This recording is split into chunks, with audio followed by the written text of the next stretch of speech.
ونعوذ بالله من شرور أنفسنا وسيئات أعمالنا من يهده الله فلا مضل له ومن يضلل فلا هادي له وأشهد أن لا إله إلا الله وحده لا شريك له وأشهد أن محمدًا عبده ورسوله صلى الله عليه وعلى آله وأصحابه ومن تبعهم بإحسان إلى يوم الدين. أما بعد،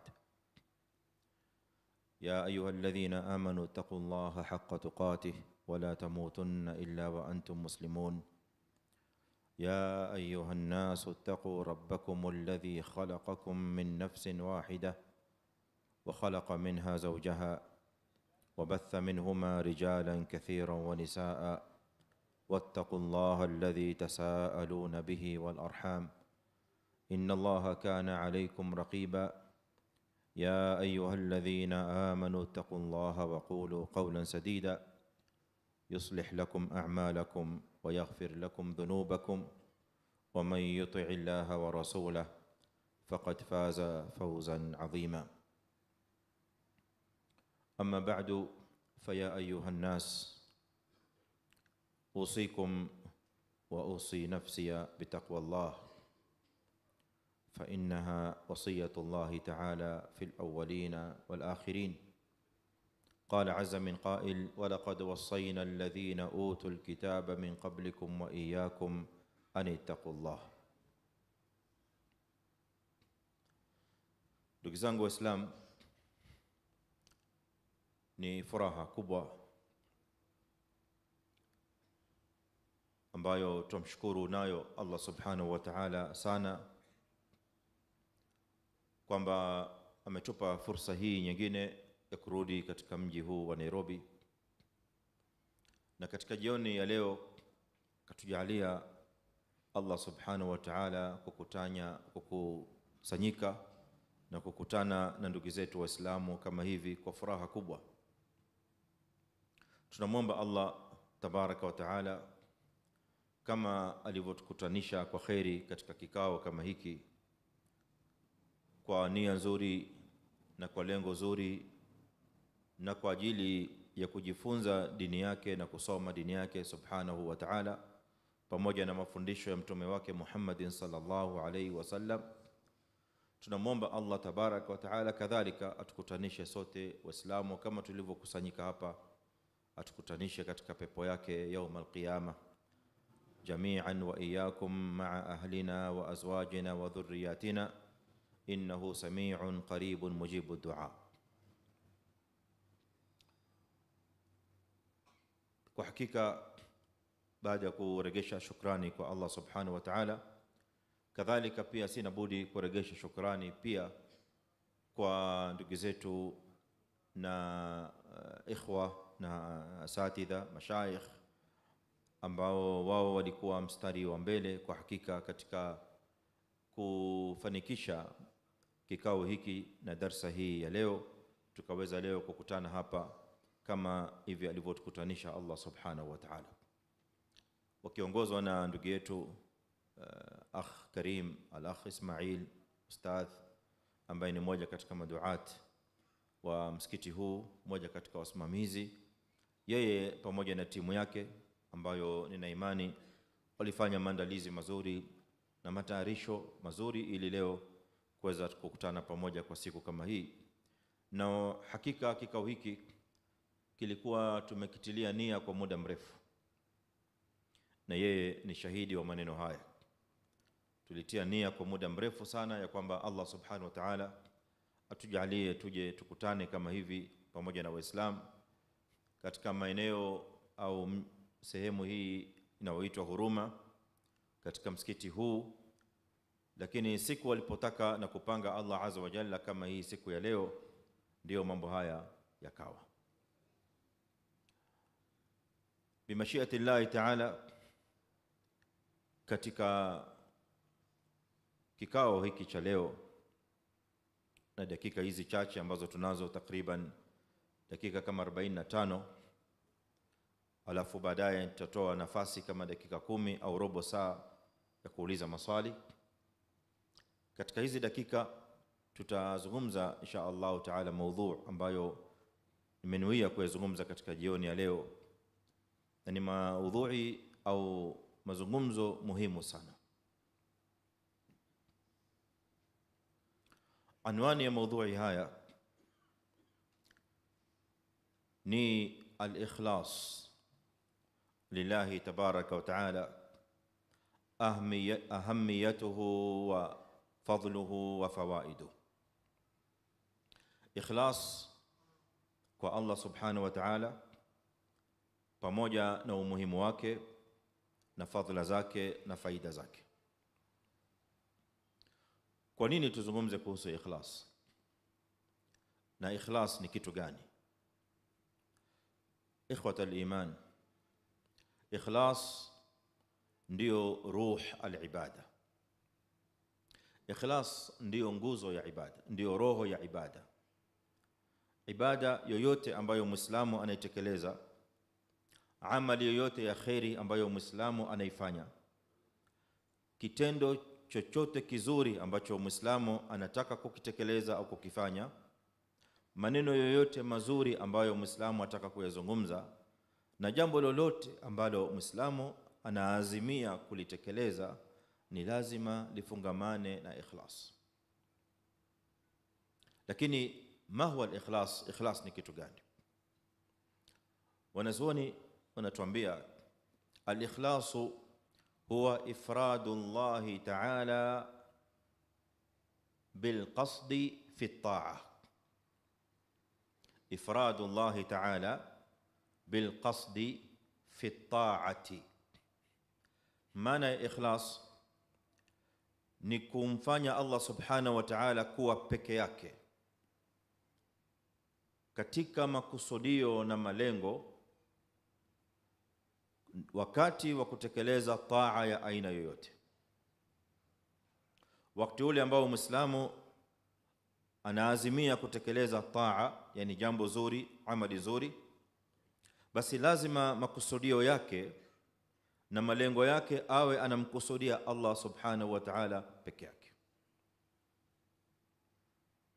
Ndugu zangu Waislamu, maneno haya kuyazungumza ni rahisi, lakini kuja kuyatekeleza ni kazi. Kuyafanyia kazi maneno haya katika ibada na maisha yetu ni jambo muhimu sana ambalo si kila Muislamu anaweza kufaulu katika jambo hili, isipokuwa kwa uangalifu na isipokuwa kwa taufiki ya Allah subhanahu wa ta'ala. Na kwa sababu hii tunaona kwamba sisi leo Waislamu tunatekeleza ibada nyingi, tunafanya mambo mengi ya khairi, tunafanya mambo mengi mazuri, lakini mara kwa mara tunaishia kujiuliza, mbona hatuoni athari ya hizi ibada? Mbona hatuoni faida kubwa na athari kubwa ya hizi ibada ambazo tunazitekeleza? Kwani tumekosea wapi? Kwani kuna jambo gani ambalo huenda tukawa tumeliacha? Tupige mifano miwili au mitatu. Kwa mfano, Allah subhanahu wa ta'ala anatuambia katika Qur'an, wa aqimis salah inna as-salata tanha 'anil fahsha'i wal munkar. Nasimamisha sala kwa sababu sala ni ibada ambayo inamkataza Muislamu kutofanya maovu na machafu, au machafu na mambo mabaya. Sala ni ibada ambayo inamzuia Muislamu, inamkataza Muislamu asifanye mambo machafu na mambo mabaya. Sisi leo Waislamu tukiangalia maisha yetu, wengi wetu tunaswali alhamdulillah, lakini pamoja na kwamba tunaswali, tupo pia idadi sio ndogo ya Waislamu ambao tunafanya mambo mengi yasiyokuwa ya sawa. Munkar tunafanya sana, fahsha tunafanya Waislamu, mambo ya zina, mambo ya uzinifu na mambo yasiyofaa, mambo ya riba, biashara ambazo hazifai, biashara ambazo zimeharamishwa, mambo ya kudhulumiana, mambo ya kuchukuliana haki, mambo ya kufanyiana uadui, mambo ya kufanyiana uovu na ubaya. Wakati huo tunapofanya hivyo, Waislamu tupo ndani ya swala, tunaswali. Muislamu ambaye anafanya biashara zake za haramu, kwa mfano, ni yule Muislamu anaingia msikitini kuswali sala 5. Na yule anayefanya machafu na maovu ni yule ambaye anaingia msikitini kuswali. Sasa mbona haijaonekana athari ya inna salata tanha anil fahshai wal munkar? Swala inakataza Muislamu kutokamana na maovu na machafu. Mfano wa pili, Allah subhanahu wa ta'ala anatuambia, ya ayyuhalladhina amanu kutiba alaykumus siyam kama kutiba ala alladhina min qablikum la'allakum tattaqun. Enyi Waislamu, mumefaradhishiwa kufunga Ramadhani kama ilivyokuwa faradhi kwa wale waliopita, umma uliopita kabla yenu, waliopewa vitabu, ili mpate kuwa wachaji Mungu. Tukifunga Ramadhani, lengo la kufunga Ramadhani analolitaka Allah subhanahu wa ta'ala ni Waislamu wawe wachaji Mungu. Swali ni kwamba, je, Waislamu sisi tunapofunga Ramadhani, tangu Ramadhani kuingia mpaka Ramadhani kumalizika, je, tunaongezeka katika kumcha Mungu, kumwogopa Allah subhanahu wa ta'ala, ama tunabaki tu pale pale? Hata kuna Waislamu wengine ambao inakuwa hakuna tofauti ya kufunga na kutofunga.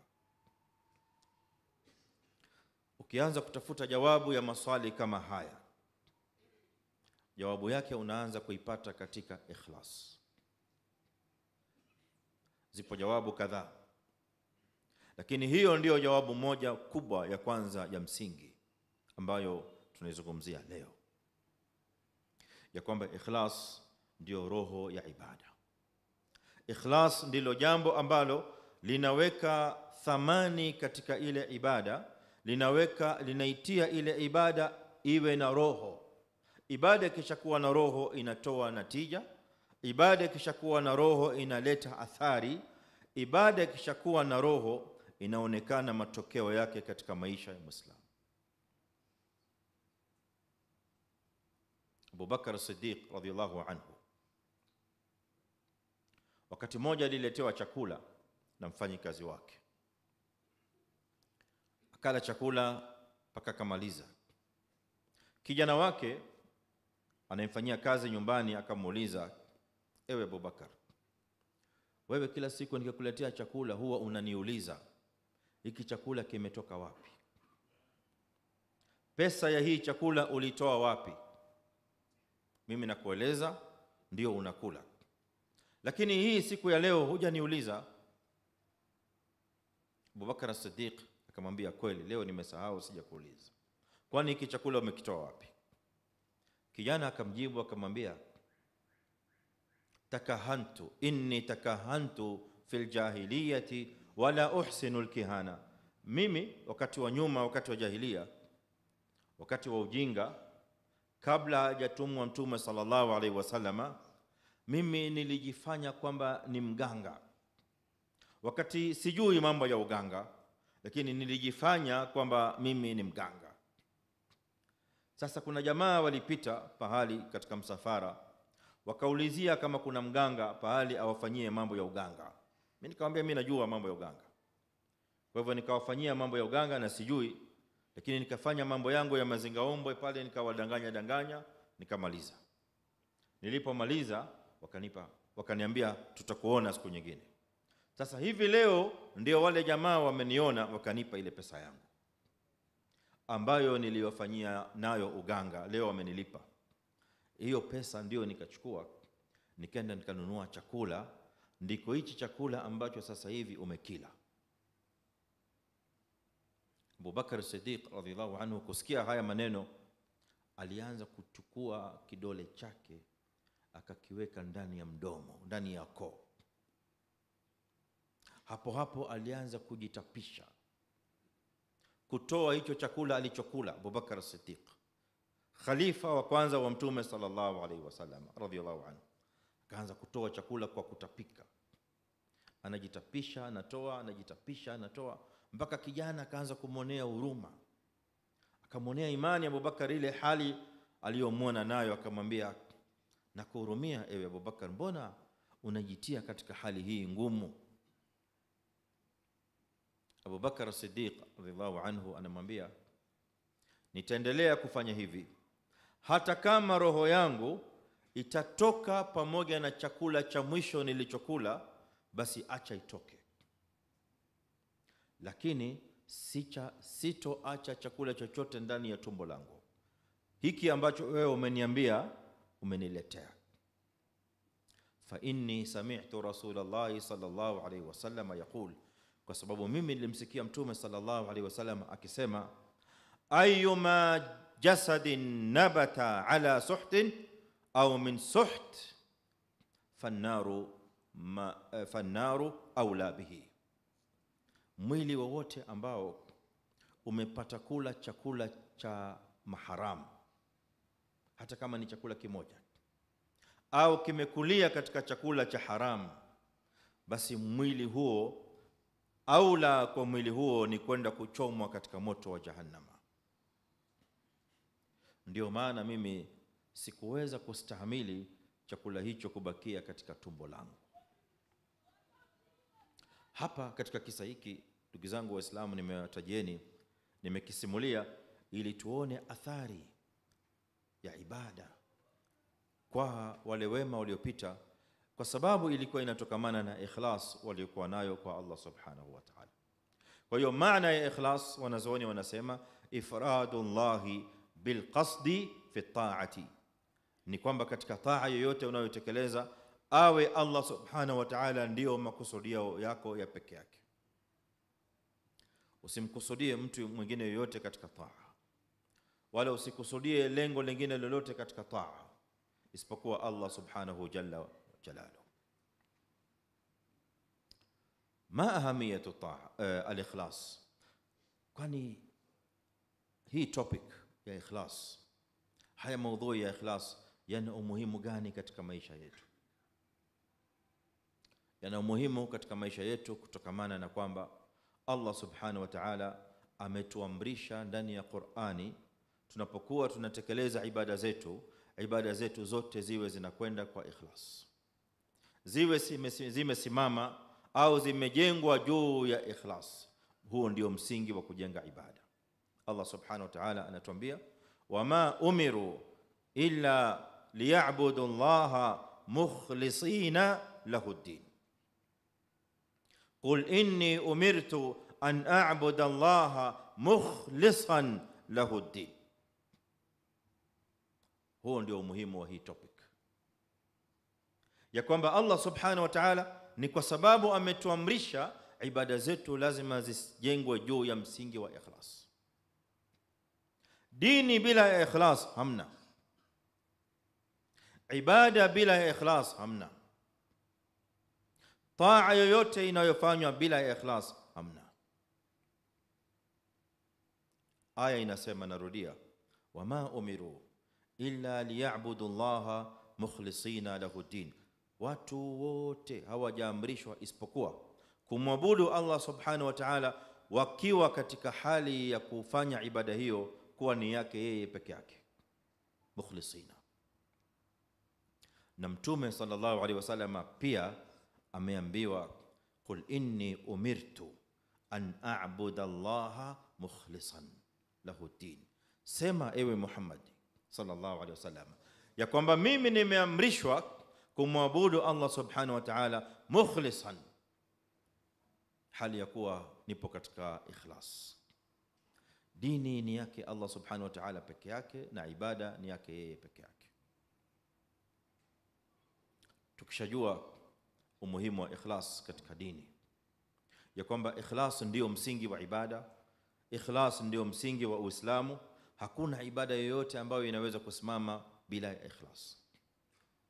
tunakuja katika swala au nukta nyingine ambayo tutamaliza nayo maudhui yetu inshallah, na ni nukta pana muhimu ndefu, lakini tutaifupisha katika nukta 5.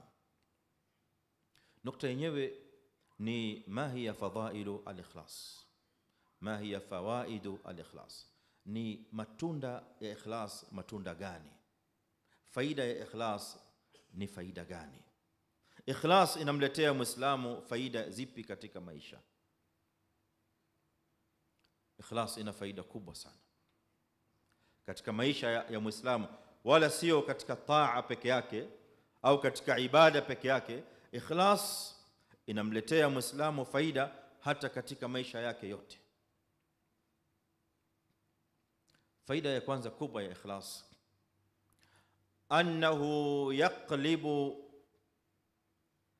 al-mubah ila taa, ya kwamba ikhlas inabadilisha kitu au jambo ambalo ni la kawaida linakuwa ni taa. Hiyo faida ya kwanza kubwa ya ikhlas. Faida ya kwanza kubwa ya ikhlas katika maisha yetu tunajifunza leo.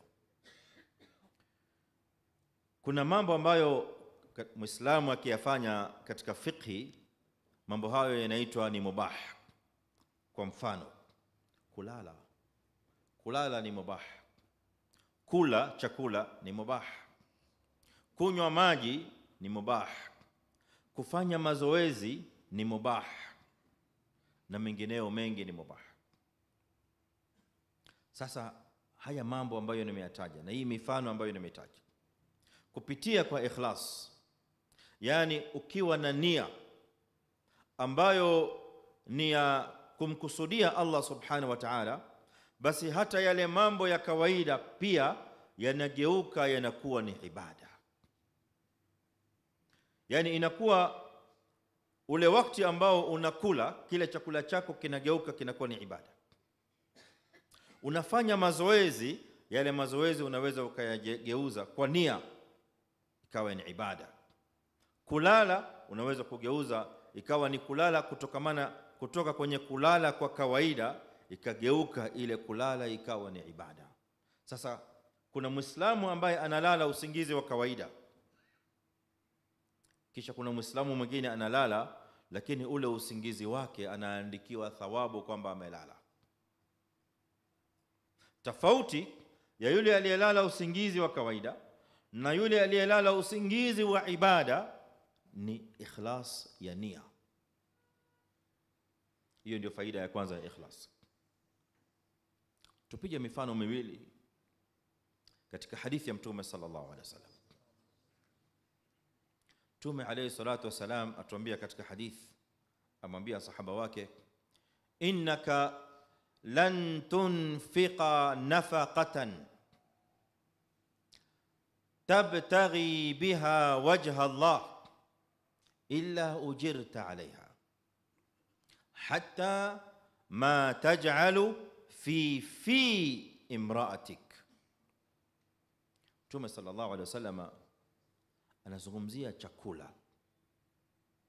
Anamwambia Muislamu, wakati unapolisha chakula, sisi sasa hivi tunakwenda mbio katika maisha, asubuhi hadi jioni tunafanya kazi. Huyu anatoka asubuhi anaelekea kwenye kazi, shughuli zake za kuchinja wanyama. Huyu anakwenda kufanya kazi za mifugo, huyu anakwenda kufanya kazi zake za agriculture, huyu anafanya kazi zake za kampuni, kazi yake ya kadha. Hizi ni shughuli za Muislamu anashughulika nazo katika maisha ili apate riziki. Sasa ile riziki unapokuja nayo nyumbani, kumlisha mke wako na unamlisha watoto wako na wewe mwenyewe unakula. Sasa Muislamu wa kawaida ambaye bado hajazingatia siri ya ikhlas na faida ya ikhlas, analeta kile chakula nyumbani, inakuwa ni kama jambo la kawaida, mama anakula na watoto wake. Lakini Muislamu ambaye anazingatia faida ya ikhlas, anapitisha nia. Maana ikhlas ni nia, inapita katika moyo ya kwamba mimi nimeleta hii riziki nyumbani riziki ya halali, riziki safi, sio mambo ya haramu. Sijadhulumu mtu, sijaibia mtu, sijadanganya mtu, sijamwambia mtu mambo ya urongo nikachukua pesa, wala sijachukua pesa hii kwa njia za ulaghai. Ni mali safi, hata kama ni kidogo. Umeleta nyumbani shilingi 200 au 500 ya halali, ni bora, ina baraka, ina kheri kubwa kushinda kuleta shilingi 3,000 ya haramu. Sasa yule ambaye ameleta riziki ya halali anasema katika roho yake, mimi nimeleta hii riziki kwa sababu nataka kupata thawabu, nataka kupata radhi za Allah subhanahu wa ta'ala. Ndio maana nalisha mke wangu, nalisha watoto wangu riziki halali. Allah subhanahu wa ta'ala, sallallahu alaihi wasallam anasema, kwa nia hiyo ujirta alaiha, unaandikiwa thawabu ya hiyo riziki ambayo umeileta nyumbani. Hata ma taj'alu fi imra'atik, hata ile riziki ambayo unaiweka katika mdomo wa mke wako, hata kile chakula ambacho unakiweka katika mdomo wa mke wako, Allah subhanahu wa ta'ala anakuandikia thawabu, kwa sababu nia yako ilikuwa ni nzuri. Nia yako ilikuwa ni kutaka thawabu na Allah subhanahu wa ta'ala awe radhi. Kwa sababu kama sio hivyo, ungekwenda kuwatafutia riziki ya haramu. Mke ajui, mke hawezi kujua kwamba ulikwenda kufanya mambo ya udanganyifu, ulifanya mambo ya dhulma, ulifanya mambo ya uongo, ulifanya mambo ya hapa na pale ambayo hayaruhusiwi katika sheria, ukaleta nyumbani. Mama naona umeleta riziki, umeleta pesa, lakini hajui inatoka wapi. Wewe ndio unajua, na Allah subhanahu wa ta'ala anashuhudia. Ukiweka nia nzuri, Allah subhanahu wa ta'ala anakulipa thawabu. Hii faida kubwa ya al-ikhlas katika taa, katika jambo la mubah ambalo linageuka linakuwa ni ibada, linakuwa taa. Mfano wa pili, Mtume sallallahu alaihi wasallam siku moja aliwaambia Waislamu ya kwamba Muislamu kuna baadhi ya mambo ya kawaida anayofanya analipwa thawabu. Akawaambia Waislamu, wa fi bud'i ahadikum sadaqa, na katika kule Muislamu kustarehe na mke wake anaandikiwa thawabu ya sadaqa.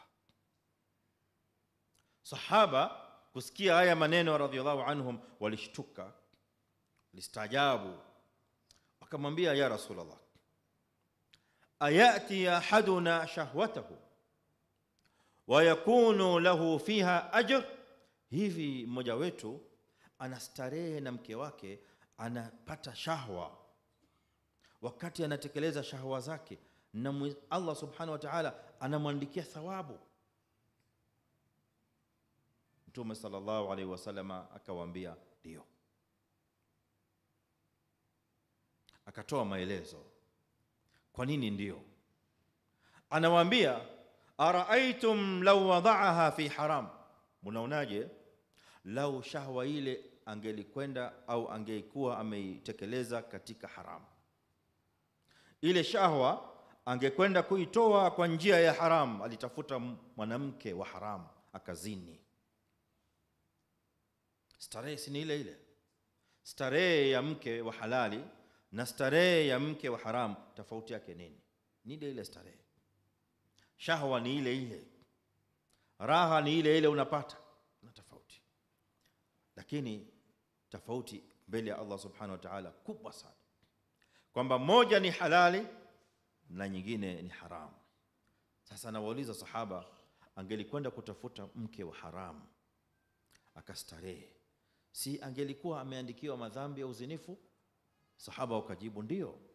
Basi anawaambia hivyo hivyo kule kwa mke wake aliandikiwa thawabu, kwa sababu alipokuwa na starehe na mke wake, nia ilikuwa ni ikhlas, nia ilikuwa ni nzuri ya Allah subhanahu wa ta'ala, ya kwamba mimi nastarehe na mke wangu wa halali ili nijilinde na starehe ya haramu, ili nijizuie na starehe ya haramu. Ndio maana Mtume sallallahu alaihi wasallam ametuambia, ikiwa unapita barabarani ukamwona mwanamke amekupendezea, mwanamke amekuvutia, basi na wewe umeoa, usipate tabu, kimbia nyumbani. Hata kama ulikuwa unaelekea kazini, unaona sasa akili yako umeanza kuchanganyikiwa, hata njia na barabara pia sasa umeikosea, badala kuturn right umeturn left, umeanza kuchanganyikiwa, kimbia nyumbani, uende ukastarehe na mke wako ili utoe ile shahwa. Sasa wakati unastarehe na mke wako ni mubah, lakini Allah subhanahu wa ta'ala anakuandikia thawabu kwa sababu ya nia, ya kwamba nia yako ni kujiepusha na haramu, nia yako ni kumridhisha Allah subhanahu wa ta'ala. Na hii ndiyo siri ya nia. Ukiweka nia kwamba ni makusudio ya kumridhisha Allah subhanahu wa ta'ala. Nia inafanya kazi katika sehemu tatu. Nia inaposhikamana na amal inaleta natija tatu. Hapa tunapata faida kidogo, kisha tutaendelea mbele. Nia inaweza kushikana na amali ya haram, maasiya. Nia inaweza kushikana na amali ya taa. Nia inaweza kushikana na amali mubah. Na kila moja katika hizi tatu ina hukumu yake tofauti. Nia ikishikana na amali au jambo ambalo ni haram, haina natija yoyote. Kwa mfano, Muislamu amejenga msikiti kwa pesa zilizotokana na haramu, kwa pesa za haramu, pesa ya riba, pesa ya uwizi, pesa ya corruption na nyinginezo na nyinginezo. Ukachukua hiyo pesa ukaja ukajenga nayo msikiti. Wakati unajenga msikiti unasema mimi najenga msikiti, nia yangu ni Allah subhanahu wa ta'ala. Amna kitu, kwa sababu hiyo amali ni amal haram. Kwa hiyo nia ikishikana na amali ya maasi au haram haina kitu. Nia ikishikana na amali ya mubah, na nia ikiwa nzuri, ile amali ya mubah inageuka inakuwa taa, inakuwa ibada, kama hivi ambavyo tumeona. Chakula, kazi ambayo unafanya ni mubah, ukiweka nia nzuri kazi ile inakuwa taa. Riziki ambayo inaleta nyumbani ni kitu cha mubah, normal, hakuna kitu, hakuna hukumu, upati thawabu, upati madhambi, si sunna wala sio makruh. Lakini wewe ndio unaigeuza lile jambo la mubah linakuwa ni ibada kutokamana na nia yako safi, nia yako ya kumridhisha Allah subhanahu wa ta'ala. Ya tatu, nia ikishikana na taa yenyewe sasa inaleta natija mbili. Natija ya kwanza ni kwamba unapata thawabu kwa ile ibada, kwa mfano sala, kwa mfano saum, kwa mfano kutoa sadaka, kwa mfano kusoma Qur'ani. Hizi ibada, hizi taa, ukiziwekea nia ya kumridhisha Allah subhanahu wa ta'ala unapewa thawabu. Natija ya pili ni kwamba ndani ya hizi ibada unaweza ukaongeza nia zingine nzuri na Allah subhanahu wa ta'ala akakuongezea thawabu. Kwa mfano, kuja msikitini kusali, ukiweka nia ya kumkusudia Allah subhanahu wa ta'ala ndani ya sala, Allah subhanahu wa ta'ala anakulipa thawabu ya sala. Lakini Muislamu ambaye ni mwerevu, Muislamu ambaye ni smart, anajua namna ya kukusanya thawabu nyingi, hutokuja msikitini kwa nia moja, utakuja msikitini kwa nia nyingi, ili thawabu zako pia ziwe nyingi, isiwe moja. Leo Muislamu ambaye amekuja hapa, ambaye ametoka nyumbani, ulikuwa unatakiwa uje na nia at least nia mbili. Thawabu ziwe ngapi? Mbili. Nia ya kwanza, nimekuja hapa msikiti huu wa Huruma. Unaitwaje msikiti ustadh? Huruma Jamia Mosque, Masjid Huruma Jamia, msikiti. Hiyo ni nia ya kwanza, kuswali, naandikia thawabu yake kando.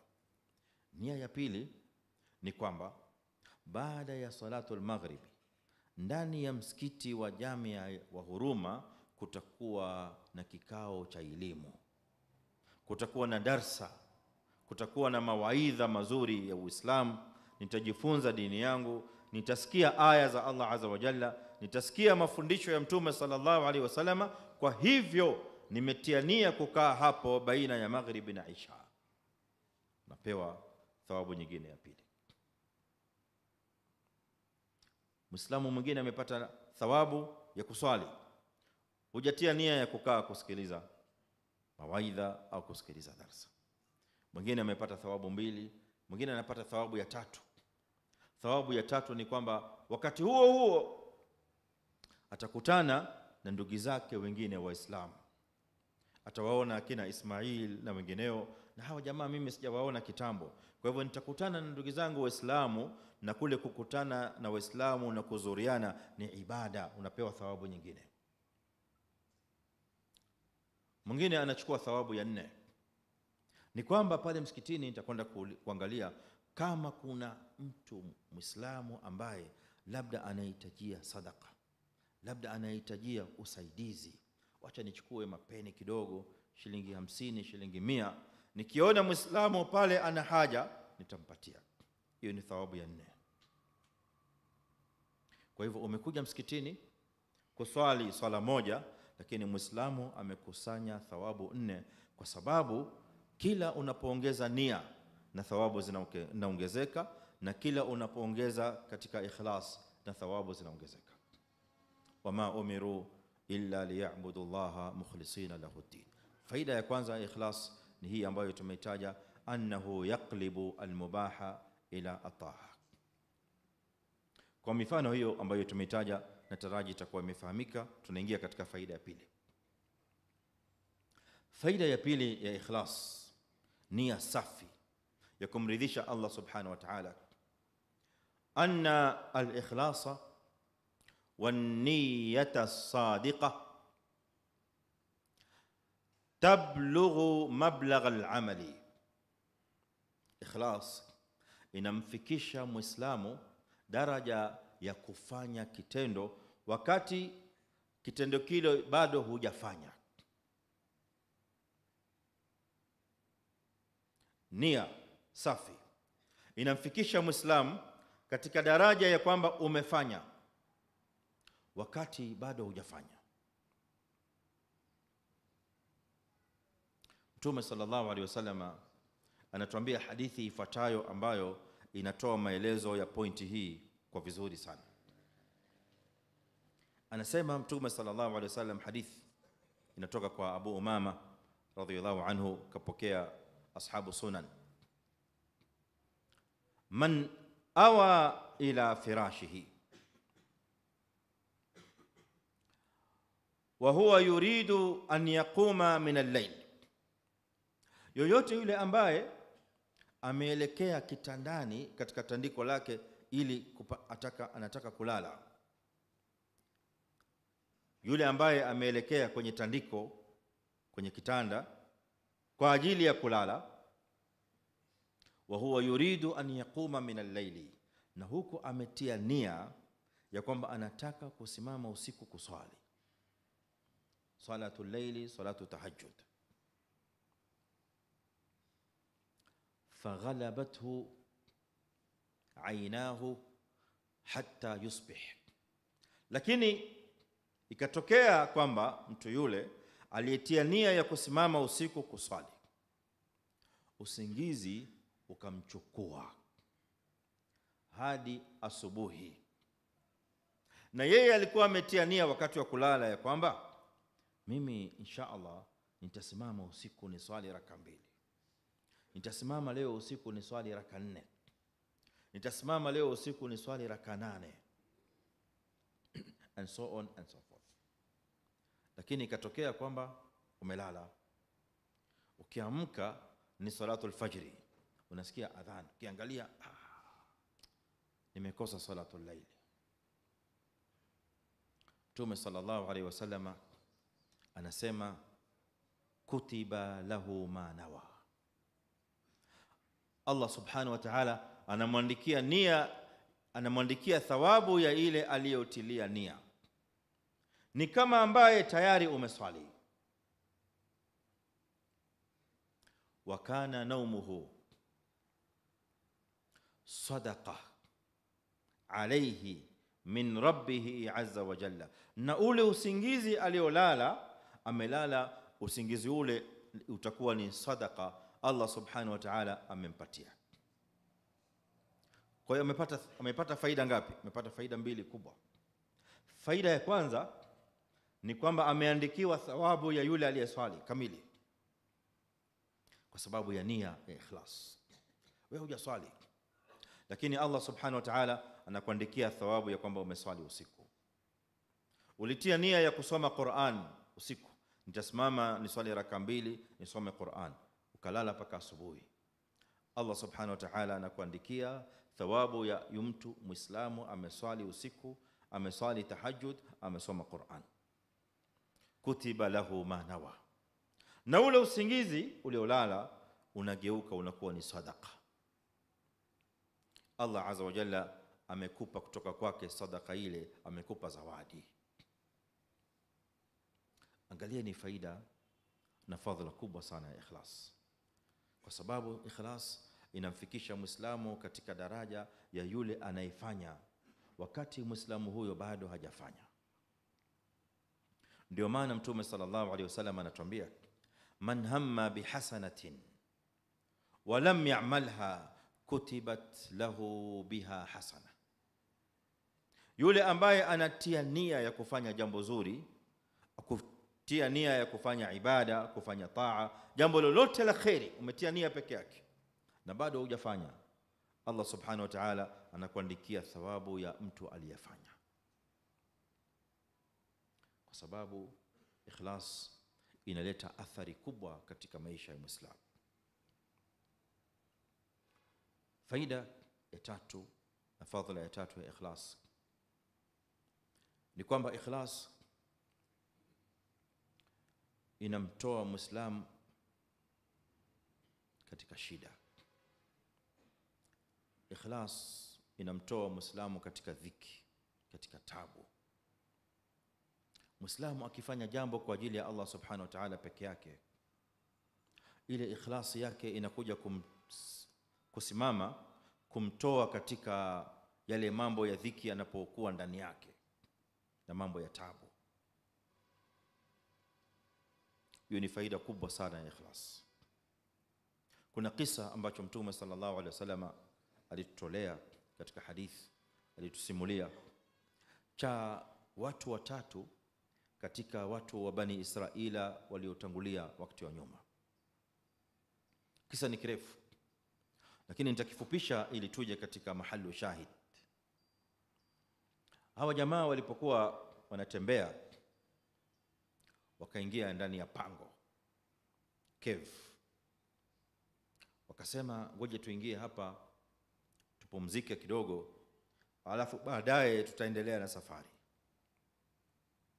Walipoingia katika ile pango, jiwe ambalo lilikuwa juu yao lilianguka, likateremka chini, likaziba ule mlango ambao wao waliingilia. Ikawa katika lile mle ndani ya mpango wamefungika, ikawa ni kama jela yao. Ile entrance ambayo walitumia kuingia ikawa blocked. Katafuta njia, kutafuta namna ya kutoka, amna. Jiwe ambalo limekuja pale kukaa ni jiwe zito kubwa sana. There is no way, hata wakasaidiana vipi jiwe lile hata kulisongeza hawakuweza. Wakakaa, wakasema tukibaki hivi sisi tutakufa hapa ndani. Wakafikiria. Mwisho wakasema tufanyeni hivi, kila mmoja katika sisi ataje amali ambayo ameifanya kwa ikhlas kwa Allah subhanahu wa ta'ala, kwa ajili yake peke yake. Kisha tumuombe Allah subhanahu wa ta'ala kwa amali hiyo ambayo tumeifanya ikhlas, atutoe katika hili pango, atuondolee hili jiwe tuweze kutoka. Ni watu watatu, vijana watatu. Kila mmoja akaanza kutoa maelezo yake. Jamaa wa kwanza akaeleza kazi yake aliyofanya. Ilikuwa yeye pamoja na wazazi wake wawili, baba na mama. Anasema yeye alikuwa ni mtu wa mifugo ya wanyama. Jioni kawaida anarudi na maziwa. Akitoka kule shambani kwenye shughuli zake, anarudi na maziwa.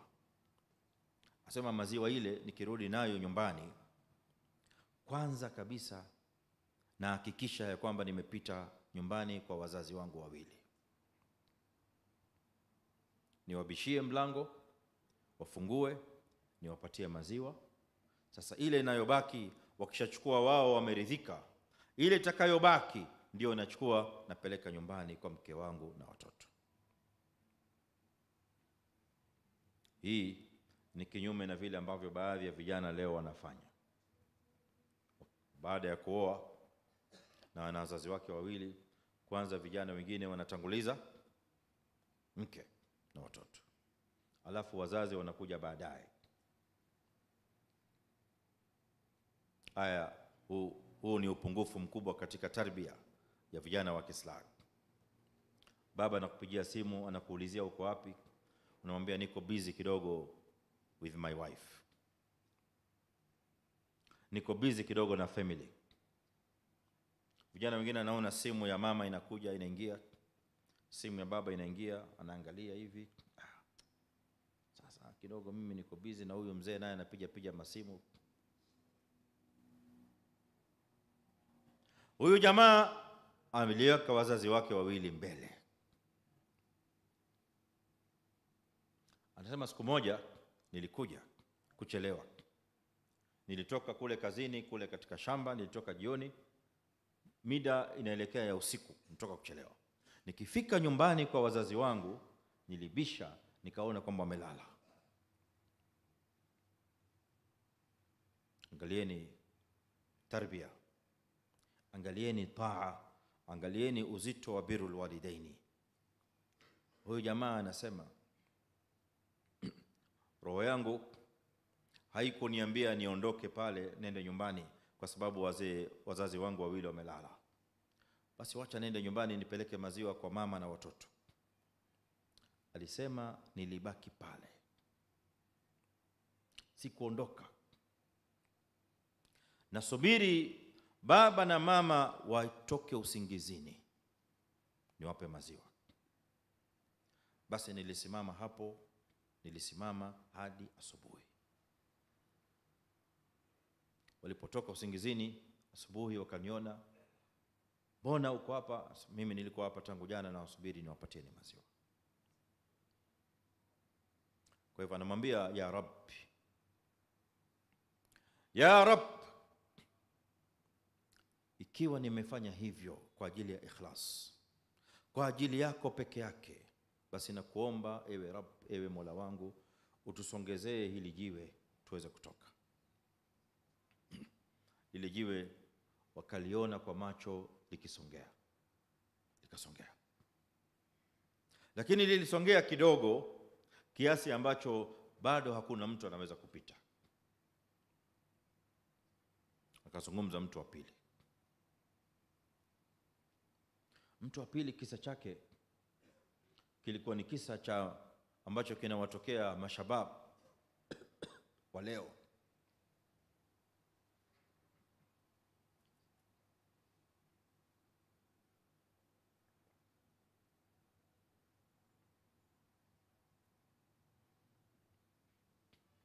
Asema nilikuwa na msichana.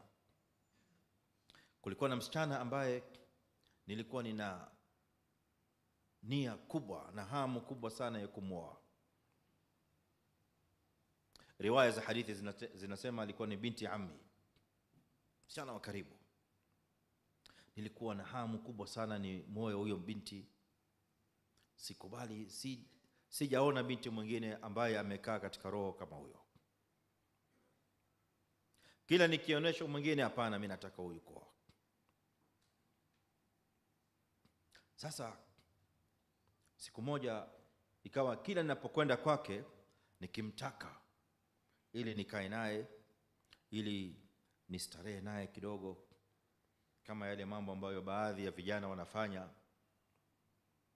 ambayo yanaitwa kwa matamshi ambayo yanafanya kile kitendo kinakuwa soft, kile kitendo kinakuwa kidogo.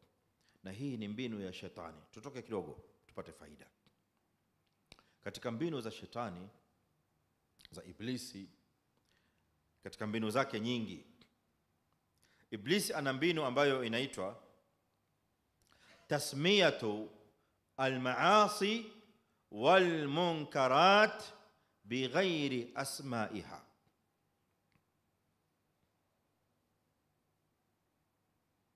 litaqribiha wa jadhbi nnasi ilaiha.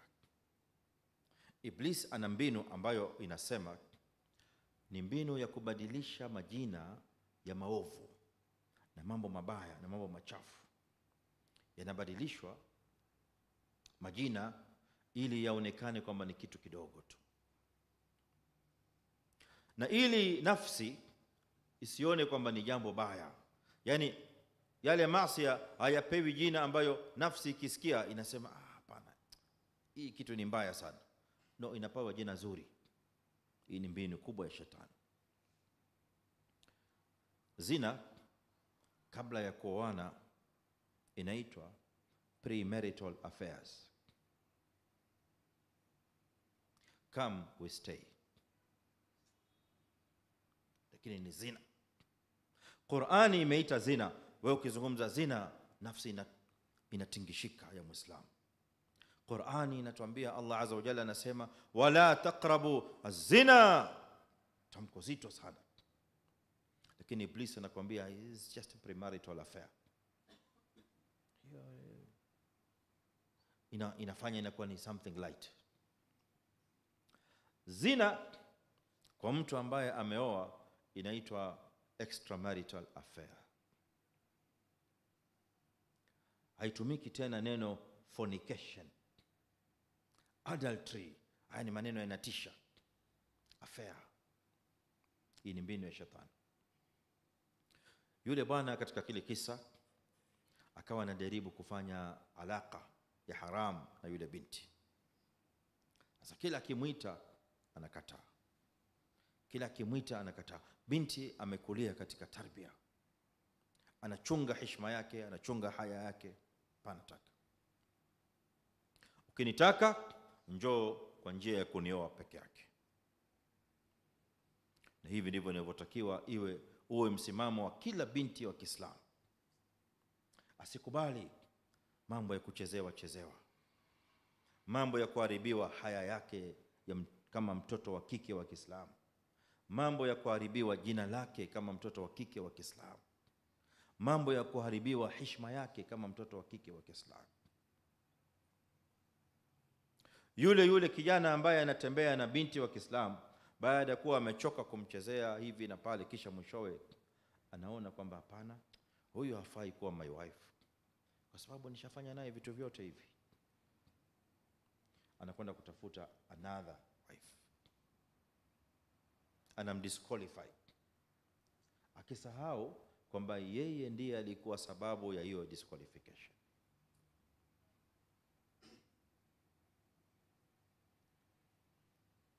Yule binti siku moja akawa na shida,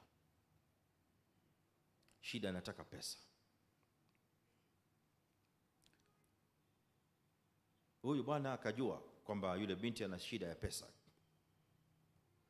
Akamwambia, nasikia unahitajia pesa. Amwambia, naam, nina shida ya pesa. Kama vile leo mabanati wetu wa Kiislamu wengine wanahitajia pesa, lakini inakuwa kwao ni njia sahali ya kuingia katika mambo machafu na mambo mabaya kwa ajili ya pesa. Huyu binti aliyekuwa na haya, aliyekuwa na heshima, aliyekuwa na adabu, aliyekuwa na tarbia ya Kiislamu, yule jamaa akamwambia, mimi nitakupa pesa utakazo, lakini tu sharti langu moja, leo unipe nafasi ya kufanya yale ambayo nimetia nia ya kufanya. Unasemaje? Binti akajaribu kuzungumza naye, jamaa amekataa. Na hakuna mtu mwingine aliye na nafasi ya kumpa pesa. Huyu jamaa ana uwezo. Binti akamwambia sawa. Akaona sasa hakuna njia nyingine. Alipomwambia sawa, huyu jamaa alifurahi sana. Akaingia chemba na yule msichana, kakaa faragha, funga chumba, yupo yeye na yule binti peke yake. Wakati anakurubia sasa kuanza kitendo kichafu, wakati anakurubia kutekeleza yaliyoko katika nia yake mbaya, yule binti alimwambia ittaqillah, muogope Allah subhanahu wa ta'ala, wala tafudda al-khatam illa bihaqqihi, na pete usivunje isipokuwa kwa haki yake. Hiyo ni balagha ya lugha ya Kiarabu ya kwamba usiingie katika mlango bila ya njia ya sheria, usipite katika mlango bila ya njia ya sheria ambayo umeruhusiwa. Basi hili tamko la ittaqillah na ile ibara aliyopewa ya kwamba usivunje pete bila ya haki yake iliingia katika nafsi ya huyu jamaa, ilimchoma. Alizuia pale pale, akarudi nyuma, akasimama, akaanza kuyafikiria yale maneno. Sasa maneno yanatokota katika bongo lake, akili na mwenda mbio, anaanza kufikiria ittaqillah. Pale pale akamwambia yule binti, vaa nguo. Bas, hii kazi imeisha. Akamtolea pesa, akampa, akamwambia kweli, mimi sasa hivi nimemwogopa Allah subhanahu wa ta'ala. Yule jamaa anasema, ya Rabbi, ikiwa mimi nimefanya hivyo kwa ajili yako peke yake, basi na kuomba usongeze hili jiwe. Jiwe likasongea. Mtu wa tatu, kisa chake kilikuwa ni yeye na mfanyikazi, employer, wale watu wanaoajiri watu wengine kufanya kazi. Huyu jamaa alikuwa na mfanyikazi, anafanya kazi kwake kwa muda mrefu. Baada ya kufanya kazi kwa muda, yule jamaa aliondoka kenda zake. Aliacha zile haki zake pale kwa yule jamaa, akuchukua haki zake, akuchukua ile pesa yake, alikwenda. Huyu jamaa muajiri, employer, ni employer ambaye anamwogopa Allah subhanahu wa ta'ala, kama ambavyo inavyotakiwa Muislamu kuwa namna hiyo, kuwa ni employer ambaye anamwogopa Allah azza wa jalla, employer ambaye anajua kuna yaumul hisab, kuna yaumul jaza, anamwogopa Allah jalla jalaluhu. Hali haki ya mtu, hali haki ya wafanyikazi, hadhulumu wafanyikazi, employees, anawaona kwamba ni wanyonge, anawadhulumu. Hapana, anamwogopa Allah subhanahu. Kwa hivyo pesa ya yule employee, yule mfanyikazi, akachukua akaiweka. Baada ya kuweka akasema, hapana, hii pesa ngoja ninunue wanyama, mifugo, badala ya kukaa tu hivi itakuwa waste.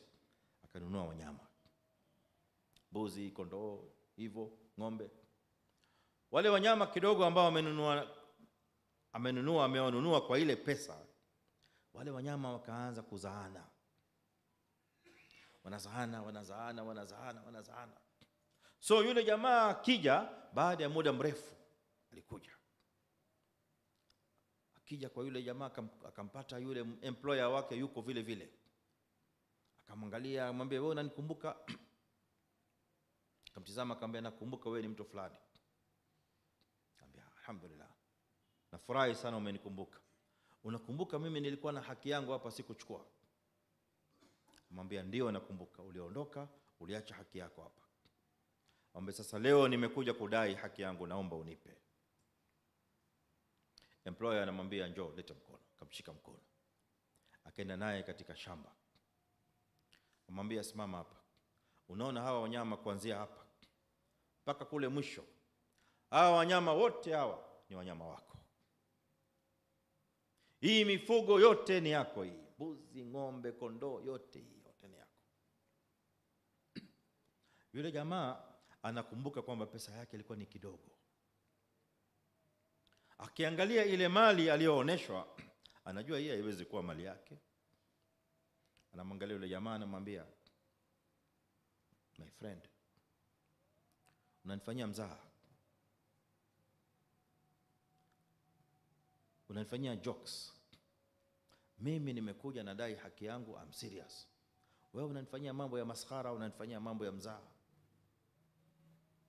Employer anamwambia mimi sikufanyii mzaha. Kama vile ambavyo wewe upo serious na mimi nipo serious. Hii mali ni yako. Sijaelewa ni kivipi.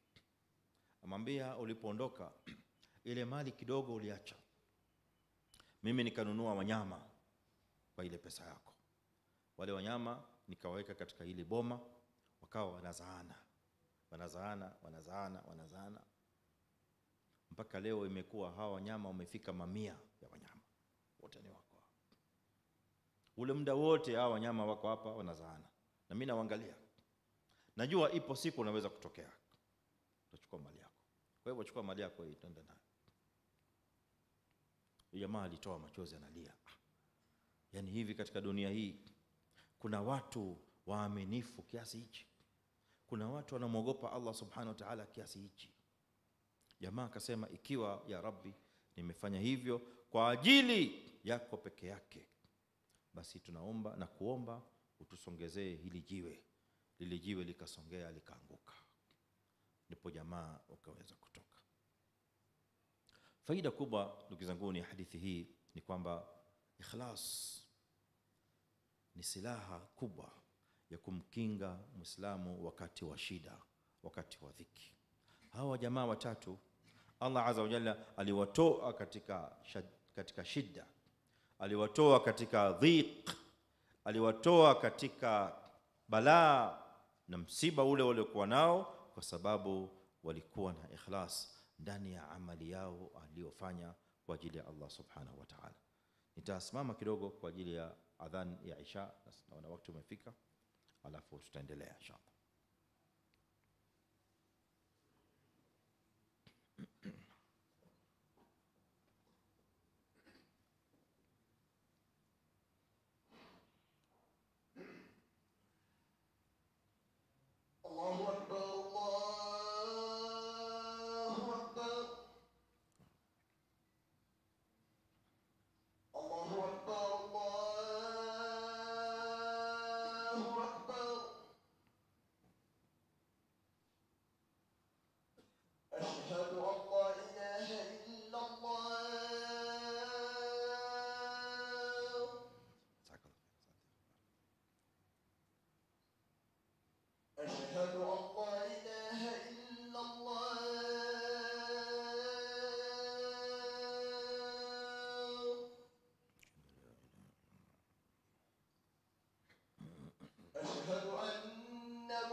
Tukimalizia ayu alikhwa, tumebakisha kama nukta moja au mbili, tutamalizia kwa sababu ya wakati uliobakia ni mdogo.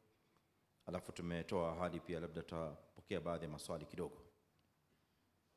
Faida nyingine ya ikhlas, kufanya taa na amal na ibada kwa ajili ya Allah subhanahu wa ta'ala, ni kwamba ikhlas ni asas qabuli al-amal, ni msingi katika misingi miwili ya amali yoyote kukubaliwa. Ili amali ipate kukubaliwa na Allah subhanahu wa ta'ala, kunahitajika misingi miwili, kunahitajika nguzo mbili, two pillars, ili amali ikubaliwe na Allah subhanahu wa ta'ala. Sio ili amali ipate kusihi. Amali kusihi ina masharti yake yanayosomwa katika somo la fiqh. Ili swala yako ipate kusihi, unasoma katika fiqh kwamba lazima uswali, utekeleze arkan, utekeleze nguzo, usimame namna hii, urukuu namna hii na kadhalika, na uwe na tahara, na uwe umeswali katika wakati na kadhalika na kadhalika. Lakini hapa tunazungumzia masharti ya amali ile kukubaliwa.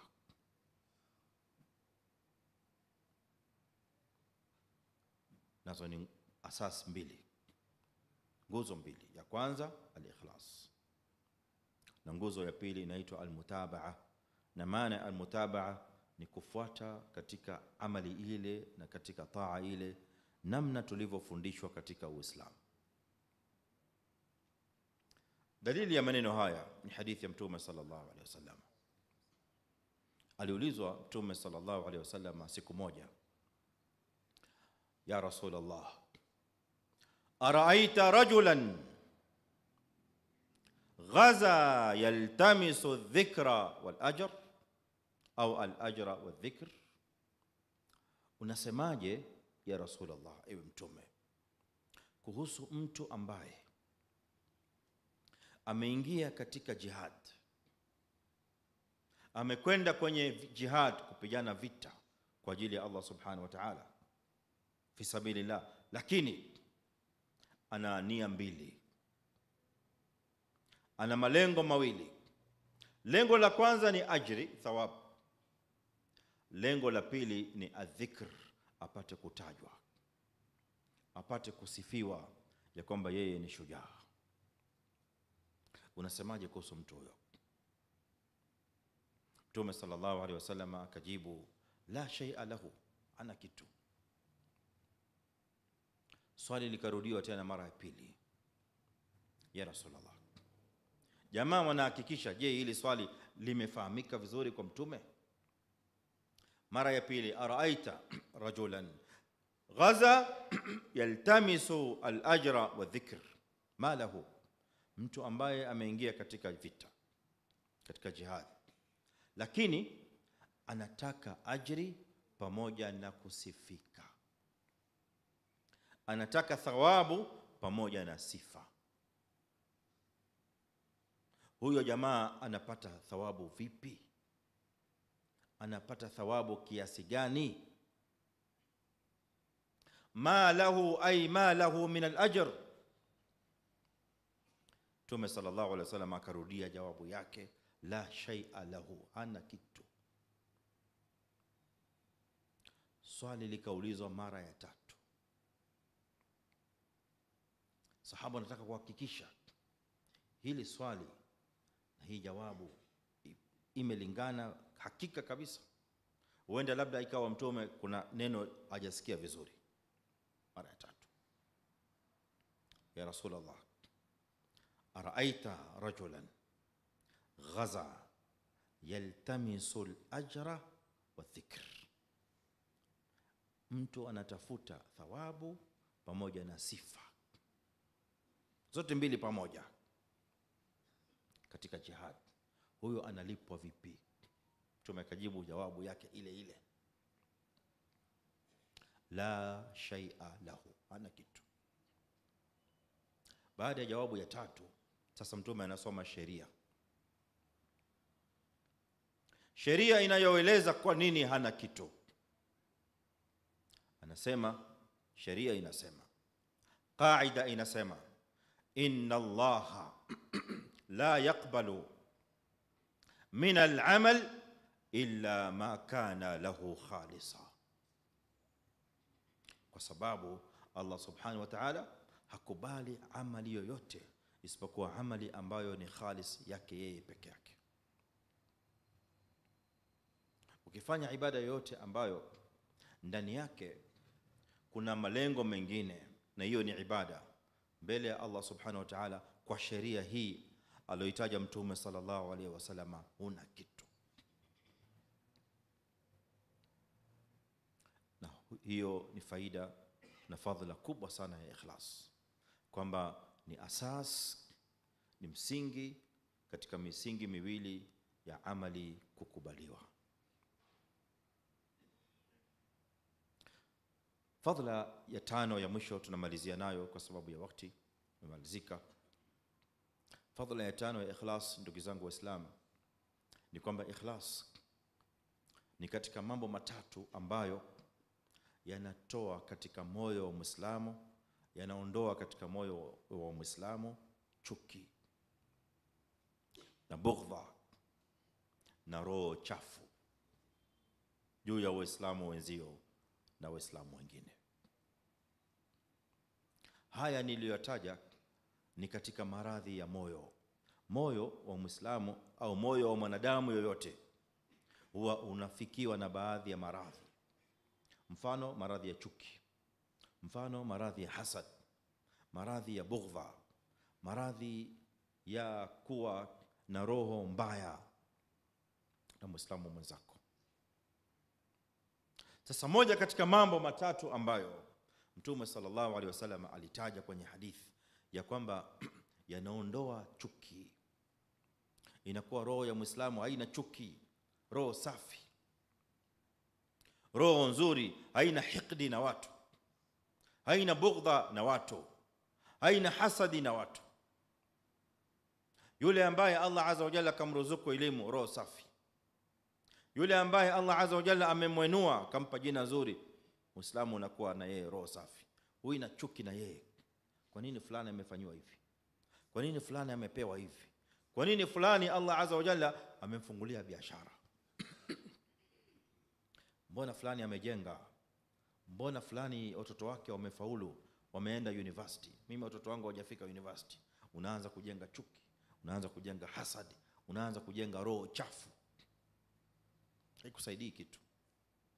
Utakufa na hiyo roho chafu, itakuletea maradhi, itakuletea stress, itakuletea depression, itakuletea maradhi mengine makubwa, itakuondoa duniani. Na ile neema ya Allah azza wa jalla aliyomwandikia Muislamu mwenzio hutaweza kuiondoa kwa hiyo chuki yako, iko pale pale. Maana anayetoa neema zile ni Allah jalla jalaluhu. Mtume sallallahu alaihi wasallam anasema katika hadith, thalathun la yughallu alayhinna qalbu muslim, mambo matatu. Hayo mambo matatu yakipatikana katika moyo wa Muislamu, moyo wa Muislamu hautaweza kubeba chuki, moyo wa Muislamu hautakuwa na bughdha yoyote kwa Muislamu. Mambo matatu. Jambo la kwanza alilitaja Mtume sallallahu alaihi wasallam katika haya mambo matatu, al-ikhlasu lillah, kuwa na ikhlas kwa Allah subhanahu. Katika ibada zako zote, katika taa zako zote, kuwa na ikhlas na Allah subhanahu wa ta'ala, utaona ya kwamba chuki haina nafasi, bughdha haina nafasi katika moyo wako. saa zote utaishi katika roho safi, kwa sababu ile amali ambayo wewe unaifanya kwa ajili ya Allah subhanahu wa ta'ala. Taa yote ambayo unaifanya kwa ajili ya Allah subhanahu wa ta'ala. Ikiwa unasoma ilmu, unatafuta ilmu kwa ikhlas, hutakuwa na chuki katika nafsi yako kwa ajili ya watu wengine, kwa ajili ya wengine ambao na wao pia wanatafuta ilmu. Ikiwa unafundisha dini, unasomesha dini, unawakumbusha watu maneno ya Allah subhanahu wa ta'ala, unatoa mawaidha, lakini ikiwa unafanya kwa ikhlas, hutakuwa na chuki na bughdha juu ya wale wengine ambao pia wanafanya kazi kama hiyo. Ikiwa unafanya biashara kwa nia nzuri, nia ya ikhlas ya kwamba mimi nafanya biashara hii ili nipate riziki ya halali peke yake, hutakuwa na chuki na roho mbaya juu ya wafanyi biashara wenzako ambao wanafanya biashara kama ile. Kwa hiyo ikhlas lillahi subhanahu ni silaha kubwa ambayo inamfanya Muislamu atoke katika maradhi ya moyo na maradhi ya nafsi. Tunamwomba Allah subhanahu wa ta'ala atujalie tuwe na ikhlas katika amali yetu, tuwe na ikhlas katika ibada zetu zote, na tuwe na ikhlas katika maisha yetu yote. Innahu sami'un qaribun mujibu du'a. Na kwa hivi tutakuwa nimefikia mwisho wa darsa yetu ya jioni ya leo. Ningewashukuru sana kwa utulivu wenu na usikilizaji wenu mzuri, na mumekaa kwa makini kabisa. Tumesikiliza kuanzia mwanzo hadi mwisho.